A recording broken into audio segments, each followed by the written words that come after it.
Police Badshahpur को लेकर हम मौके पे पहुँचे। मौके पे पहुँच के हमने देखा कि वहाँ पे एक ट्रक था जिसमें से कुछ सिलेंडर्स रखे हुए थे, ऑक्सीजन के सिलेंडर्स थे, टाइप बी और टाइप डी टाइप के। टाइप डी टाइप के 9 सिलेंडर मौके पे थे जो कि भरे हुए थे और 11 सिलेंडर वो बेच चुका था। वीनस ग्रुप हरियाणा का प्रोप्राइटर थे, मिस्टर मान थे। हमने उनसे लाइसेंस मांगा तो उनके पास कोई लाइसेंस नहीं था, क्योंकि मेडिकल ऑक्सीजन जो है वो ड्रग की डेफिनेशन में फॉल करती है। तो हमने उनसे ड्रग लाइसेंस मांगा जो कि वो भी ना दे पाए। जो टाइप डी का सिलेंडर था वो 34,000 रुपये में बेच रहे थे, जो इस कोविड से पहले 12,000 रुपये जिसकी कीमत थी। सिलेंडर्स को ख़रीदने के लिए भी लाइसेंस चाहिए। अगर उन्होंने कहीं पे बल्क क्वांटिटी ख़रीद के और होल्डिंग कर ली है तो हम उनके खिलाफ भी एक्शन लेंगे। वो जांच का विषय है कि उसने कहाँ पे दे दिए थे। हम इन्वेस्टिगेशन कर रहे हैं, जहाँ पे भी वो बल्क मिलेगा उनके खिलाफ भी कार्रवाई की जाएगी। कोरोना के इस महादौर में कालाबाजारी करने वाले खूब चांदी पीट रहे हैं। गुरुग्राम में लगातार इस तरह के मामले सामने आ रहे हैं। गुरुग्राम ड्रग कंट्रोलर और गुरुग्राम पुलिस ने संयुक्त कार्रवाई में कालाबाजारियों से ऑक्सीजन गैस की बड़ी खेप बरामद की है। पुलिस ने 3 आरोपियों को गिरफ्तार किया है, जिनके पास से 260 ऑक्सीजन गैस के सिलेंडर बरामद किए हैं। जानकारी मिली है कि आरोपी महाराष्ट्र से गैस लेकर आए थे और गुरुग्राम में कालाबाजारी कर ऑक्सीजन बेच रहे थे। हमें एक गुप्त सूचना प्राप्त हुई थी कि महाराष्ट्र से एक ट्रक है जो गुड़गांव आया है और एक कम्युनिटी सेंटर अलीपुर में खड़ा हुआ है, जहां से ऑक्सीजन सिलेंडर दे रहा है। तुरंत हमने एक टीम का गठन किया और पुलिस बादशाहपुर को लेकर हम मौके पे पहुँचे।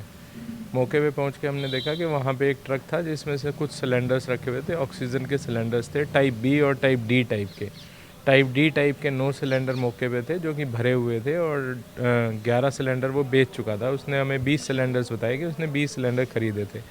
और टाइप बी के 251 सिलेंडर मौके से प्राप्त हुए हैं जो कि खाली थे, जिनमें ऑक्सीजन नहीं थी। और ऑलरेडी वो 250 के आसपास सिलेंडर बेच चुका था, तकरीबन करीब 2 घंटे के अंदर। तो हमने उससे जब लाइसेंस मांगा तो वो वीनस ग्रुप हरियाणा का प्रोप्राइटर थे, मिस्टर मान थे। हमने उनसे लाइसेंस मांगा तो उनके पास कोई लाइसेंस नहीं था, क्योंकि मेडिकल ऑक्सीजन जो है वो ड्रग की डेफिनेशन में फॉल करती है। तो हमने उनसे ड्रग लाइसेंस मांगा जो कि वो भी ना दे पाए। जो टाइप डी का सिलेंडर था वो 34,000 रुपये में बेच रहे थे, जो इस कोविड से पहले 12,000 रुपये जिसकी कीमत थी। तो हमने तुरंत सारे माल को जब्त करके जो ट्रक ड्राइवर और हेल्पर जो महाराष्ट्र से लेकर आए थे इन सिलेंडर्स को, और जो प्रोप्राइटर है वीनस ग्रुप हरियाणा के, उनके खिलाफ मुकदमा दर्ज करा दिया।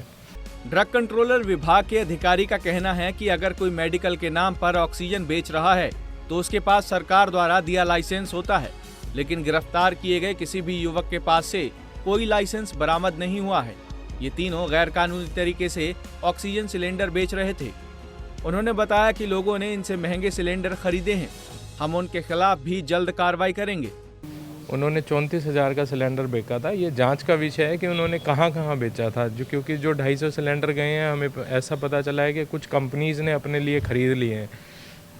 इन सिलेंडर्स को ख़रीदने के लिए भी लाइसेंस चाहिए। अगर उन्होंने कहीं पे बल्क क्वांटिटी ख़रीद के और होल्डिंग कर ली है तो हम उनके खिलाफ भी एक्शन लेंगे। वो जांच का विषय है कि उसने कहाँ पे दे दिए थे। हम इन्वेस्टिगेशन कर रहे हैं, जहाँ पे भी वो बल्क मिलेगा उनके खिलाफ भी कार्रवाई की जाएगी। तो सर कहाँ से लेकर आ रहे थे और किससे खरीद कर लाए? ये महाराष्ट्र से लेके आए थे, एक मैन्युफैक्चरर है उससे लेके आए हैं। हमने उसके खिलाफ भी कार्रवाई करने के लिए डाला है, क्योंकि कोई भी मैन्युफैक्चरर भी बिना किसी लाइसेंस होल्डर के नहीं दे सकता।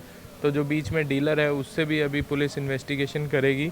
हमने पुलिस को लिख के दिया है कि भाई जो डीलर है वो भी विदाउट लाइसेंस ही इसको नहीं दे सकता था। तो वो भी एक जांच का विषय है और पुलिस उसके ऊपर जांच करेगी। इतने स्टेट के बॉर्डर क्रॉस किएगा कि नकली कागजात लेके जाते? नहीं, ऐसा कुछ नकली कागजात नहीं थे, क्योंकि बिल्टी कटी हुई थी। तो लेकिन क्योंकि लैक ऑफ नॉलेज है, लोगों को नहीं पता कि इसके लिए लाइसेंस की आवश्यकता है, इसको रखने के लिए, ख़रीदने के लिए, बेचने के लिए लाइसेंस की आवश्यकता है। मेरी आम जनता से भी यही अनुरोध है कि इसको ख़रीद के घरों में होल्ड करके ना रखें। बड़ी बड़ी कंपनीज जो अपने एम्प्लॉयज़ के लिए अभी से होल्ड करके रख रही हैं वो ऐसा ना करें, क्योंकि इसके लिए लाइसेंस की आवश्यकता है। और बड़ी मात्रा में अगर किसी के पास मिलता है, किसी कंपनी के पास मिलता है, तो उसके खिलाफ कार्रवाई की जाएगी। वहीं कोरोना काल में कालाबाजारी करने वाले लोगों के खिलाफ जिला प्रशासन ने जनता से भी अपील की है कि अगर कोई किसी भी प्रकार की कालाबाजारी करता है तो उसकी शिकायत करें, ताकि उचित कार्रवाई की जा सके। फिलहाल ड्रग कंट्रोलर विभाग इस कार्रवाई से कोरोना काल में ऑक्सीजन की कालाबाजारी करने वालों पर अंकुश लगेगा और कोरोना के मरीजों तक ऑक्सीजन की कमी नहीं रहेगी। गुरुग्राम से मोहित कुमार, पंजाब केसरी टीवी।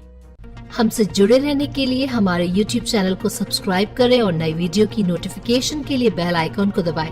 अगर आप ये वीडियो Facebook पर देख रहे हैं तो लाइक जरूर करें और ज्यादा से ज्यादा शेयर करें। धन्यवाद।